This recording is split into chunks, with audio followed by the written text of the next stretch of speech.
Halo semuanya, Ruhicana di sini. Ada kasus yang cukup unik di Tanzania. Satu dari setiap 1.400 bayi yang lahir adalah bayi albino. Ini merupakan tingkat kelahiran bayi albino yang tertinggi di dunia, sekitar 10 kali lebih banyak daripada di tempat lain. Hal ini dikarenakan perputaran gen yang cukup sempit akibat perkawinan sedarah. Karena orang-orang ini berkulit gelap dan kulit albino terlalu putih, orang-orang di daerah pedesaan berpikir bahwa orang albino itu dikutuk karena kulitnya terlalu pucat, dan kutukan ini bisa menyebar ke orang lain. Berdasarkan data, populasi pedesaan di Tanzania adalah sekitar 65%. Bayangkan semua orang yang kalian kenal, termasuk orang tua kalian, belum pernah bertemu orang kulit putih. Beberapa tetangga kalian ingin membunuh kalian karena dianggap membawa nasib buruk bagi komunitas di desa kalian. Ketika beberapa ibu hamil melakukan kontak mata dengan anak albino di jalanan, mereka akan meludah ke tanah agar tidak melahirkan anak albino. Orang-orang di Afrika memiliki dukun, dan orang-orang di sini lebih suka pergi ke dukun daripada pergi ke dokter yang asli. Dan para dukun ini mengatakan bahwa orang albino itu dikutuk karena terlalu putih dan mereka harus dibunuh. Dan jika bagian tubuh mereka yang putih seperti lengan dan kaki dipotong dan dikonsumsi dengan merebusnya bersama rumput obat, hal itu dipercaya dapat menyembuhkan penyakit. Mayat mereka entah bagaimana diyakini sebagai semacam obat untuk penyembuhan. Dan ini merupakan alasan lain kenapa albino diburu. Apa kabar anak-anak? Kalian semua sehat?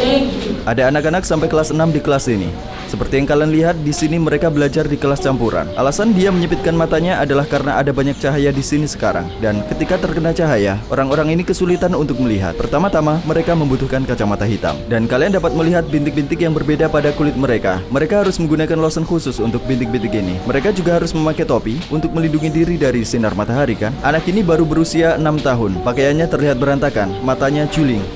Seperti yang dikatakan guru itu kepada kami, ada dua jenis albinisme. Yang umum diketahui adalah yang berwarna putih, tetapi ada juga albino hitam. Anak yang memakai topi hijau ini adalah anak albino hitam. Saat saya berbicara, anak di belakang berusaha menyembunyikan dirinya dari kami. Dia terlalu pemalu. Seperti yang kalian lihat, dia memiliki bintik-bintik putih di lengannya. Berbeda dengan bintik hitam pada anak lain, anak albino ini memiliki bintik putih dan gangguan penglihatan. Kalian bisa melihat ada berbagai penyakit kulit di wajahnya. Guru ini memberitahu kami bahwa albino hitam merupakan masalah yang lebih serius dan kasus mereka lebih rumit daripada albino putih. They have no longer life because their skin is near to get cancer. So they have no life. Saya tidak tahu apakah hal ini benar, tetapi saya pikir sistem kesehatan mereka membuat mereka berpikir seperti itu. Selain itu, kebanyakan dari mereka memiliki mata berwarna hazel. Hampir semua albino memiliki astigmatisme, dan penglihatan mereka hanya 10 hingga 20%. Selain itu, karena mata mereka sangat sensitif terhadap cahaya, mereka berjuang dengan nistagmus, yang juga dikenal sebagai mata menari. Dia ingin menjadi apa ketika dia dewasa? Waziri Mkuu wa Tanzania. Ada yang lain? Kamu?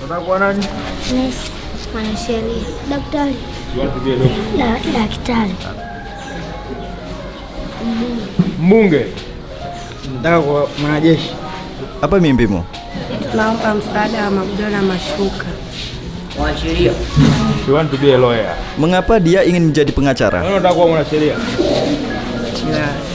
Ya, Sayangnya, kami kemudian diberitahu bahwa murid yang mengatakan kepada kami bahwa dia ingin menjadi pengacara hanya memiliki beberapa tahun untuk hidup, tetapi dia tidak mengetahuinya. Kehidupan anak-anak di belahan dunia lain sangat berbeda dengan kehidupan anak-anak ini. Anak-anak kita menginginkan iPhone atau iPad, tetapi anak-anak ini hanya menginginkan tempat tidur di mana mereka bisa tidur. It's better for us. Washing machine. Anak-anak di sini duduk di bangku batu, topi, kacamata. Mereka membutuhkan beberapa benda agar bisa hidup normal. Sekarang kita akan mengantarkan anak-anak ini untuk mengikuti ujian. Terima kasih kepada mereka semua karena sudah bergabung bersama kami. Asante.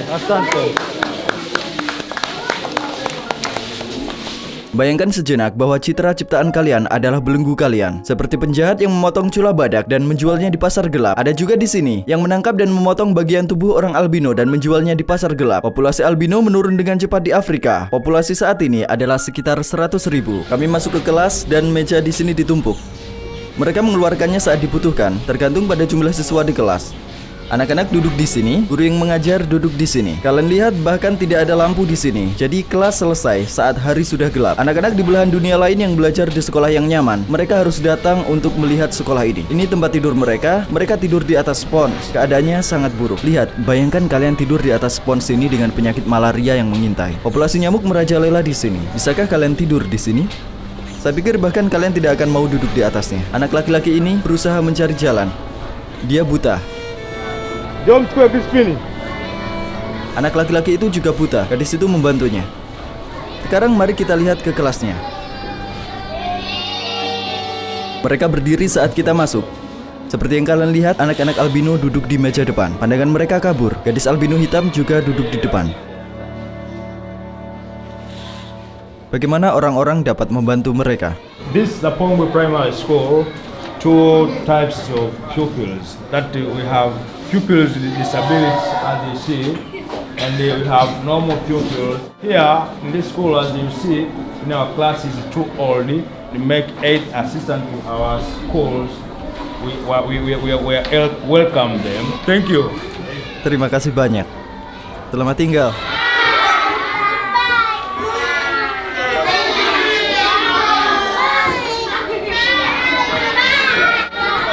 Dukun, orang di sini percaya pada mereka lebih dari siapapun. Seorang dukun terkenal yang kami temui di pasar penyihir memberitahu kami bahwa dia bisa menunjukkan kemampuannya kepada kami. Jadi kami pergi ke rumah dukun itu. Dukun ahli ini mengaku bisa memerintah setan, mencoba menyembuhkan pasien di depan kami. Dia memberitahu kami mengenai sihirnya. Mantra sudah digunakan di Afrika selama berabad-abad dan ini jarang ditemukan dalam sumber tertulis. Tumwa na binadamu kumchezea huyu iweje ni makata wasubiani maiti. Ulijificha kwa mwanadamu katumwa. Iwe mtumwa kwa mwanadamu kutumwa. Penyihir itu adalah sangat terkenal sehingga orang-orang yang membicarakan keahliannya seolah-olah sedang membicarakan dewa mereka. Kami memasuki hutan Tanzania untuk menemui dia di desanya.